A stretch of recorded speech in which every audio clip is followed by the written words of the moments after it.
చాలామందికి మెడ నొప్పితో పాటు అప్పుడప్పుడు తల కూడా తిరుగుతూ ఉంటుంది కదా. సాధారణంగా ఇవి రెండు వేర్వేరు సమస్యలనుకుంటాం. కానీ అసలు విషయమేంటంటే వాటి మధ్య చాలా లోతైన సంబంధముంది. అవును, ఈరోజు మనం దాని గురించే తెలుసుకోబోతున్నాం. మెడలో మొదలైన ఒక చిన్న సమస్య మన కంటి చూపును, బ్యాలెన్స్ను, చివరికి మన మెదడు పనిచేసే విధానాన్ని కూడా ఎలా ప్రభావితం చేస్తుందో చూద్దాం.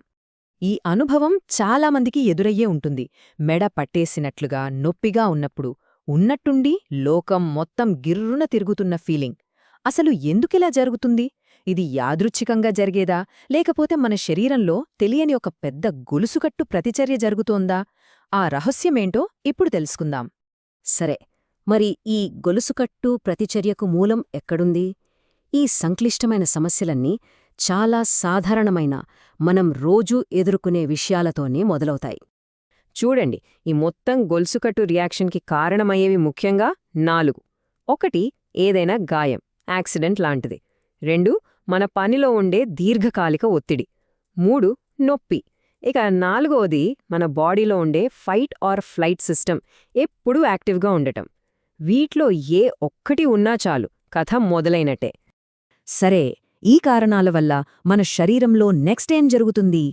ఇవి నేరుగా మన మెడలో ఉండే ఒక కీలకమైన కమ్యూనికేషన్ సిస్టమ్ని దెబ్బతీస్తాయి. అక్కడే అసలు సమస్య మొదలవుతుంది. ఈ డయాగ్రాంలో చూడండి, ఆ 4 కారణాల నుండి వచ్చే బాణం గుర్తులు ఒకే చోటుకి వెళ్తున్నాయి. అదేంటంటే ఆల్టర్డ్ సర్వైకల్ మెకానో రిసెప్టర్లు. సింపుల్గా చెప్పాలంటే ఆ ఫ్యాక్టర్స్ అన్నీ మన మెడలో ఉండే సెన్సార్ల పనితీరును పాడు చేస్తున్నాయన్నమాట. అసలు ఈ సర్వైకల్ మెకానోరిసెప్టర్లు అంటే ఏంటి? భయపడకండి, పదం కొంచెం కష్టంగా ఉన్నా విషయం చాలా సింపుల్. ఇవి మన తలకి ఒక జీపీఎస్ లాంటివి అనమాట. అవును, మన తల ఎటు తిరుగుతోంది, ఏ పొజిషన్లో ఉంది అనే లైవ్ అప్డేట్ను మన బ్రెయిన్కి పంపిస్తూ ఉంటాయి. మన బ్యాలెన్స్కి ఇది చాలా ముఖ్యం. మరి ఈ జీపీఎస్ లాంటి సెన్సార్లు పాడైతే ఏమవుతుంది? బ్రెయిన్కి వెళ్లే సిగ్నల్ దెబ్బతింటుంది. ఎలా అంటే, కండరాల్లోని సెన్సార్లు సరిగా పనిచేయకపోవచ్చు, కీళ్లలోని రిసెప్టార్లు తప్పుడు సమాచారం పంపొచ్చు, లేదా సిగ్నల్ మొత్తంలోనే ఒక రకమైన నాయిస్ ఏర్పడొచ్చు. దీన్నే ప్రోప్రియోసెప్టివ్ నాయిస్ అంటారు. అంటే బ్రెయిన్కి తప్పుడు డేటా వెళ్లటం మొదలవుతుంది. ఇంకా సింపుల్గా చెప్పాలంటే, మీ ఫోన్లో జీపీఎస్ సిగ్నల్ వీక్గా ఉంటే ఎలా ఉంటుంది? రూట్ సరిగ్గా చూపించదు కదా. ఇక్కడ కూడా అంతే. మన బ్రెయిన్కి తన పొజిషన్ గురించి క్లారిటీ లేని, నమ్మశక్యం కాని సమాచారం అందుతుంది. బ్రెయిన్కి ఇలా తప్పుడు సిగ్నల్స్ వస్తున్నప్పుడు సమస్య మెడవరకే ఆగిపోదు. దాని ప్రభావం మన కంటిచూపు, మన బాడీ బ్యాలెన్స్ లాంటి ఇతర ముఖ్యమైన సిస్టమ్స్ మీద కూడా పడుతుంది. ఇప్పుడు ఈ డయాగ్రాంలో మనం నెక్స్ట్ స్టేజ్కి వెళ్తున్నాం. చూసారా? దెబ్బతిన్న మెకానో రిసెప్టార్ల నుంచి బాణం గుర్తులు 2 చోట్లకు వెళ్తున్నాయి. 1. విజువల్ సిస్టమ్, అంటే మన కంటిచూపు వ్యవస్థ. 2. సెన్సోరిమోటర్ కంట్రోల్, అంటే మన కదలికలను కంట్రోల్ చేసే సిస్టమ్. ఈ సమస్య 2 విధాలుగా ఎఫెక్ట్ చేస్తుంది. 1. మెడ నుంచి వచ్చే తప్పుడు సిగ్నల్స్ డైరెక్ట్గా మన కంటిచూపును అస్థిరపరుస్తాయి. 2. మన కదలికలను కంట్రోల్ చేసే సిస్టమ్ దెబ్బతినడం వల్ల బాడీ బ్యాలెన్స్ పోతుంది. ముఖ్యంగా మన తల కదిలినప్పుడు కళ్లను స్థిరంగా ఉంచే ఒక రిఫ్లెక్స్ ఉంటుంది, అది దెబ్బతింటుంది. అందుకే మనకు లోకం తిరుగుతున్నట్లు అనిపిస్తుంది. ఇప్పుడు మీకొక ఐడియా వస్తుంది కదా, ఒక వ్యక్తికి తల తిరుగుతున్నట్టు, మబ్బుగా ఉన్నట్టు, లేదా సరిగా నిలబడలేకపోతున్నట్టు ఎందుకనిపిస్తుందంటే వాళ్ల కళ్లకు, బ్యాలెన్స్ సిస్టమ్కు రెండింటికీ మెడ నుంచి సరైన సమాచారం అందట్లేదన్నమాట. అందుకే ఈ కన్ఫ్యూజన్ అంతా. ఇక ఈ ప్రాసెస్లో చివరి చాలా ముఖ్యమైన స్టేజ్. ఇలా కంటిన్యూస్గా తప్పుడు సమాచారం వస్తుంటే మన బ్రెయిన్ కూడా దానికి తగ్గట్టుగా మారడం మొదలుపెడుతుంది. ఇది చాలా దీర్ఘకాలిక ప్రభావాన్ని చూపిస్తుంది.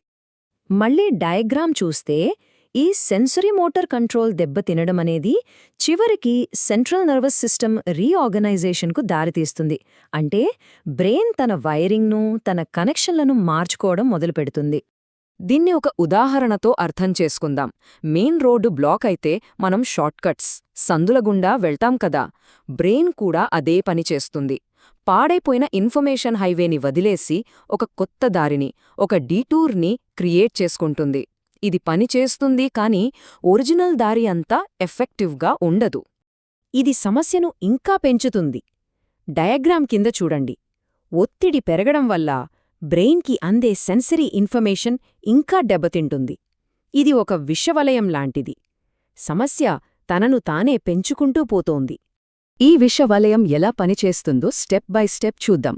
ఫస్ట్, ఈ దీర్ఘకాలిక సమస్య వల్ల ఒత్తిడి పెరుగుతుంది. ఆ ఒత్తిడి బ్రెయిన్లో ఉండే సెన్సరీ మ్యాప్స్ని, అంటే మన బాడీ పార్ట్స్ని బ్రెయిన్ ఎలా గుర్తుపడుతుందో ఆ మ్యాప్స్ని మార్చేస్తుంది. ఇలా మారిన మ్యాప్స్ వల్ల మెడ కదలికలపై కంట్రోల్ ఇంకా తగ్గిపోతుంది. మళ్ళీ ఫస్ట్కొస్తాం. ఈ సైకిల్ ఇలాగే కంటిన్యూ అవుతూ సమస్యను మరింత తీవ్రతరం చేస్తుంది. సో మనం చూసిందేంటంటే, మెడలో మొదలైన ఒక చిన్న సమస్య మన బ్రెయిన్ వైరింగ్నే మార్చేంత పవర్ఫుల్ అని. అయితే ఇక్కడొక ఆశ కూడా ఉంది. ఒక సమస్య వల్ల బ్రెయిన్ తనను తాను మార్చుకోగలిగినప్పుడు, సరైన ట్రీట్మెంట్, సరైన వ్యాయామంతో దాన్ని మళ్ళీ ఆరోగ్యం వైపు నడిపించడం సాధ్యమేనా? ఈ ఆలోచనతో ఈ విశ్లేషణను ముగిద్దాం.